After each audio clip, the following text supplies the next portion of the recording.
What's up, party people? This week we are still on the series talking about psychological effects from narcissistic abuse. We're working through this. We are almost to the end of this series. So also chime in, message me, email me, let me know what topics you want me to cover. You can always check my show notes, and my email address, which is fiercemamac@gmail.com, is there, so you can write me and be like, hey, I want you to talk about this. I have a little list going, so add to it. All right, so today we are going to dive into social isolation. It's a big one. Narcissists do this to their victims. They socially isolate them, which actually has an effect. So let's talk about it. Hey queens, welcome to But Still She Thrives. Do you want to stop getting caught up in that wicked web of a creepy, crawly narcissist? Do you find yourself up late at night replaying the abuse you put up with and wondering how you can heal now? Do you wake up hoping for healthy relationships and peace only to feel totally exhausted and mind-effed? Girl, I see you! I'm Christy. I too had to disconnect from toxic people in my life, and I wished I could undo the damage. I felt ashamed, lonely, and kind of lost. But I'm a stubborn Italian, and I refuse to give up. I found ways to recalibrate my mind and body more quickly than I thought, and can now share them with you.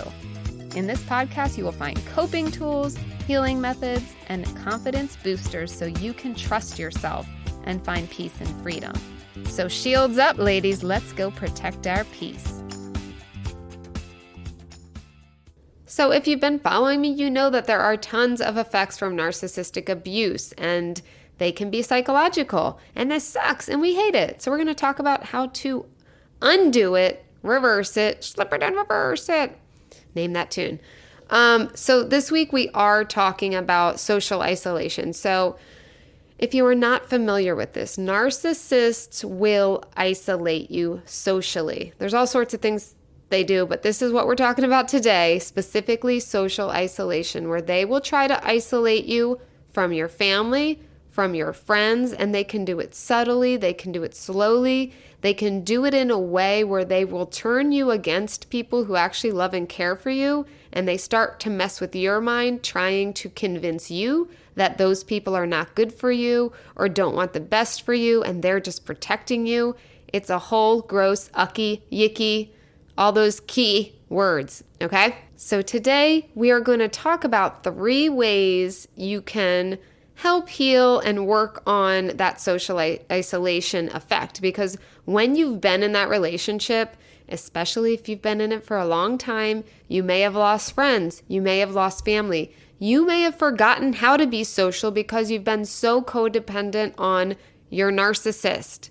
So we don't want that anymore. We are going to flip it into you 2.0, and we are going to gain back that confidence, that social relaxation where you feel better going into friendships. I have some podcast episodes on friendships I can link, and just in general, kind of undoing what has happened. Even if maybe you grew up under the thumb of a narcissist, so you were always dependent on a parent or a sibling, and you'd never developed those skills, some of these things will help you with that as well. So let's dive in. Number 1, seeking support from understanding individuals. So this is where, let's say before your narcissistic situation, you had friends, you had family, you had people that were close to you. Maybe you feel awkward now trying to get back to them. I'm telling you, a lot of the times, if you go in with love and you just say, look, I have gone through a lot and I miss you and I don't know how to get this back, but I really am asking for you. And you could even say forgiveness. People can feel slighted when you've cut them out of your life because of a narcissist. They can view it as you rejected them, when really we know how it all works. Like, you are just this puppet of this narcissist at times, right? Like, you're not even making your own decisions half the time. But their perspective may be different. So you can say, I'm sorry about the situation. I'm realizing now what I've gone through, And part of me healing and working through this is trying to reach out, apologize, and hopefully mend some of the relationships that I have lost in my life. Now, this is something me and my one-on-one clients work on because it can get kind of specific and you might need customized coaching. So if you want just like a one-off call to figure out how to have a conversation with a specific person, look in my show notes. And there are power calls we can do, the Journey to Peace call. That is if you just want like one call, bing, bang, let's figure the strategy out. That's a perfect way. Or if you want to see if you want to do ongoing coaching with me, it's a great way to test it out. So go into my show notes if you are looking for some support in this.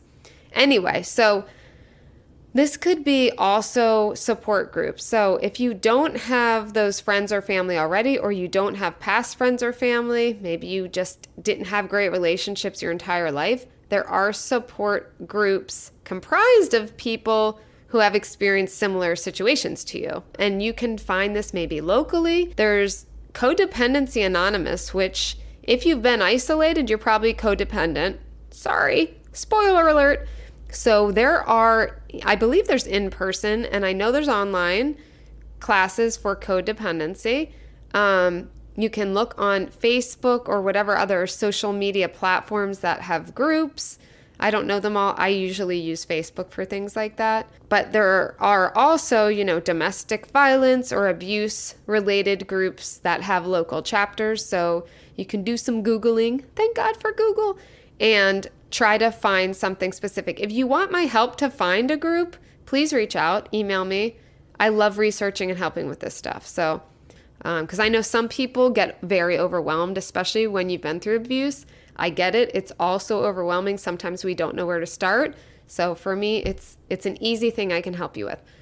All right, number 2, rebuilding those social connections gradually. So like I said, reaching out might be hard, but try. Give yourself a little push. Say, Coach Christy said it's okay. Believe in me. Do some affirmations around that shit. But gradually reconnecting with the people who were part of your social circle before the abuse is something that I think is really good if they were healthy people. Of course, you want to evaluate, are these people good for me? Were they good to me back then before I got into this situation?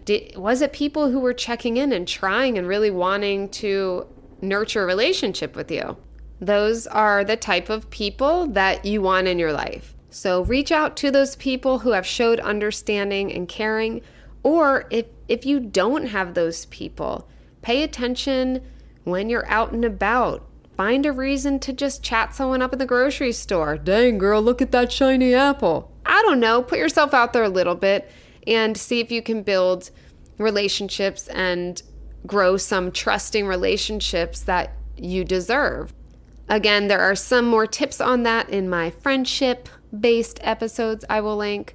But consider participating in group activities, hobby clubs, volunteering, those type of things. They might be like the sharing tips on apples in the grocery store, okay? No, but joining those type of things where you have similar interests and it's a place that people are kind of expected to meet each other, that is a place you can start finding new relationships. Doesn't mean you have to be BFFs, but just being able to build that little social muscle again is a great thing. Number 3, of course, we're not gonna get away from this episode with a little self-care chat. Yes, focusing on your self-care and your personal development, which you're doing. If you're listening to this podcast, good job. You've got a good start. Can help restore your emotional well-being and build that resilience up again. Like taking care of yourself after you have been isolated is very, very important. As important as the social aspect of actually meeting people, take care of you. Take care of yourself. Build that confidence. Do those affirmations. All that energy, moving work, like I do the yoga. If you want to do a Reiki session with me, look in the show notes for that. Anything that will help your mind, body, and soul get back rebalanced is very, very crucial to this healing process. And it helps everything together, right? It's like a well-oiled machine working together where you have, yes, building your own confidence, which can in turn attract better people into your life that you can trust and build relationships with. So maybe you don't feel confident enough to even join one of those classes, one of those hobby clubs, activity type things, right? Maybe you don't feel comfortable enough. So once you start doing this self-care and self-confidence building, you will start to get more and more confident, have more assertiveness, and you can then say, I'm getting there, boo-boo. I was calling myself boo-boo. And then you can be like, let's go do this. Let's go rock out, meet some people, and trust again. It's hard. I get it. I've been there. But you know what? You really miss out when you don't push yourself a little bit. You know, nothing too crazy, but sometimes we need to stretch a little outside of our comfort zone. And what will help with that is building that self-confidence. So as you grow and develop in these ways, your confidence and sense of self will increase, making it easier to reconnect with new people or even getting back to those old friendships that you had before the abuse started. Remember, healing from abuse takes time, but be patient with yourself, have grace, seek professional help if needed. Come jump in to my show notes. There's plenty of ways to work with me. If you're just like, I want a customized package, here's what I can afford, help me out, email me. We'll figure something out. I love to help, and I'm going to help you if you need help in some way. So hit me up, Queen. Hit me up. I will tailor something to your specific needs, and we are going to get you back to good, feeling good, peace, freedom, all that jazz. All right, hands to heart. It's that time. Let me say, not if you're driving. Nobody needs you not holding that wheel unless you're in a Tesla. Okay. So today's theme was getting back from isolation, right? Dealing with social isolation after the abuse. So hands to heart. And repeat after me. I am deserving of community. Okay. I am an amazing human and deserve amazing people in my life. And finally, I do not blame myself for the isolation I went through. 'Cause I'm a queen. Yes, there it is. All right, love you guys. See you in the next episode. Have a beautiful day or night, wherever you are, whenever you are. Deuces and smooches.